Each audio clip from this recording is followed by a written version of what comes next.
automatically they are eliminated.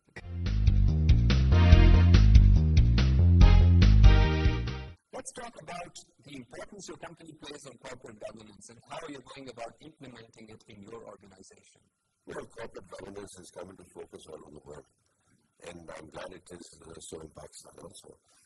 SECP, the controlling authority on corporate institutions, is active. They are bringing in new laws, and they are trying to take the management as transparent as possible, which is a good thing. And I think companies were managed in the past with very little governance. Now the controls have come in, and I think it is important to have this, especially when you have a very vibrant stock exchange where transparency is also required. So we are complying with all the corporate governance laws that are in place today, and our board is fully equipped with that. Our companies, other than being attractive, is being managed by professional managers. We have inducted a chief executive in Gulam Casting from who is now a part of the employee buyout group, the mill of equipment, and the mill of the industrial products limited where we produce the batteries. They are all professional managers who have been appointed as chief executives.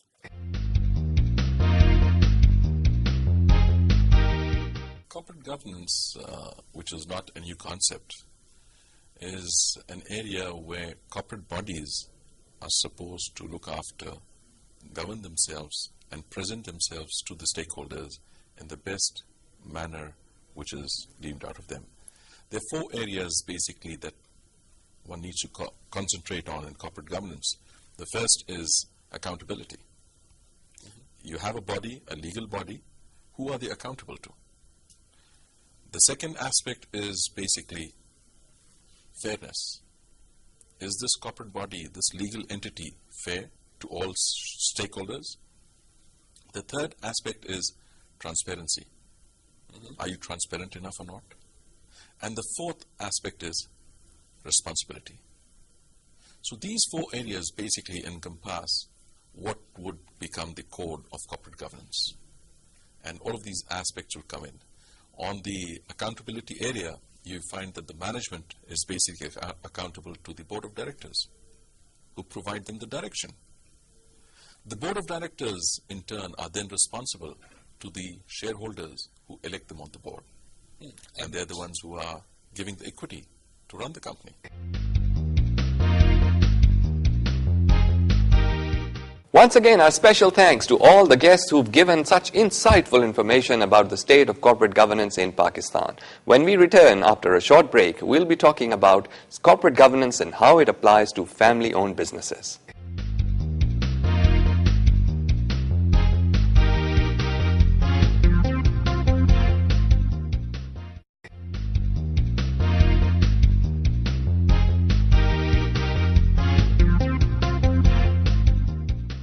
Welcome back to the program. I'm Amir Qureshi, and I hope you're enjoying the program so far. One of the key issues we've been talking about in the previous weeks is the corporate governance and how it applies to family-owned enterprises. In fact, what are the benefits that family-owned enterprises can gain from having a good system of governance?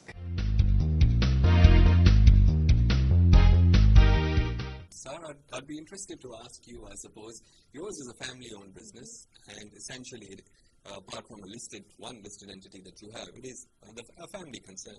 So why, in a company such as yours, would you have a department dealing with corporate governance and these kinds of things?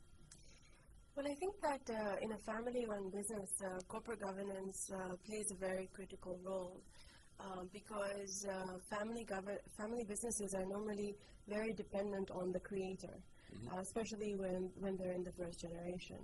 And so when you think about the sustainability of the businesses, when you think about streamlining the roles of family directors to ensure that the business will be sustainable through the generations to come, to ensure that family members have very defined and clear roles working within a family business, it is very important to ensure that you have proper systems and policies in place at a governance level, at a board level, to ensure that there's a lot of definition. Otherwise, it can lead to very, very difficult consequences such as disintegration of the business, can have disharmony in family.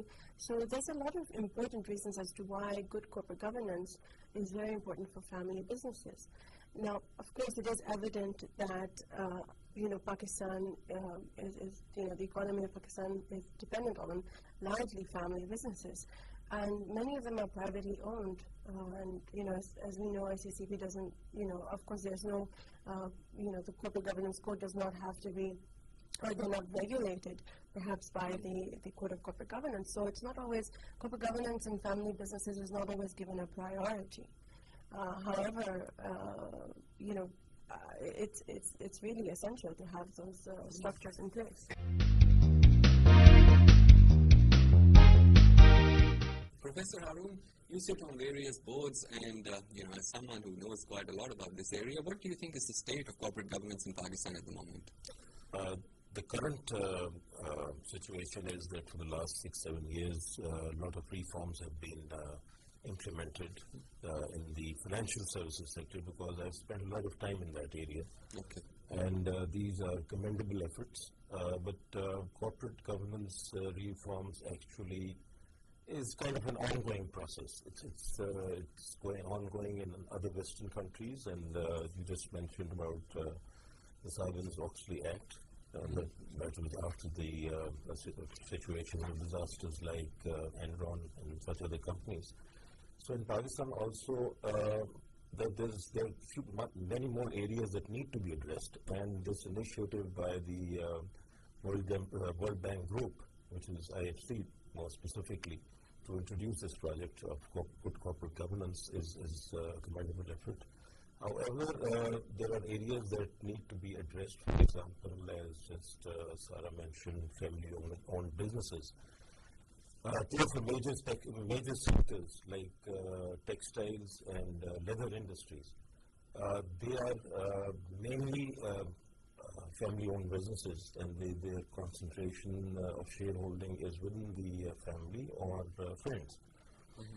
They do not seek access to financial requirements to the equity markets, and maybe one of the reasons is they don't want to experience any dilution of ownership. But then what happens on the other side of it is that their companies are highly leveraged because they're borrowing money from banks or through the debt market.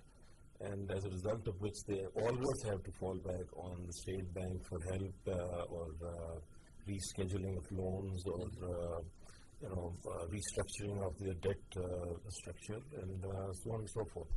Now, how to bring those companies within the ambit of the corporate governance regime, that is one issue that needs to be addressed. But you see, just to emulate a Western model is not the solution. We have a unique socio-political and cultural infrastructure. And you've seen that many of these groups have grown tremendously. And research studies have shown that there is no statistically significant connection between their performance, their expansion, and executive education. David, as someone who's actively involved with small and medium-sized enterprises, how do you assess the state of corporate governance, especially in your target market, which are the smaller companies? Amir, I would say that the smallest companies are least aware of the benefits that can be achieved with the institution of corporate governance. The larger, smaller firms and the medium-sized companies are I would say, warming to the idea of corporate governance. And we've seen many instances where firms are investing in more transparent financial systems, third-party auditing systems, and I would say overall management integrity, honesty, and ethical systems. So I think it depends a lot on the size of the firm, and the larger the firm, the more progressive and growth-oriented it is, the more likely we're going to see firms making investments in corporate governance.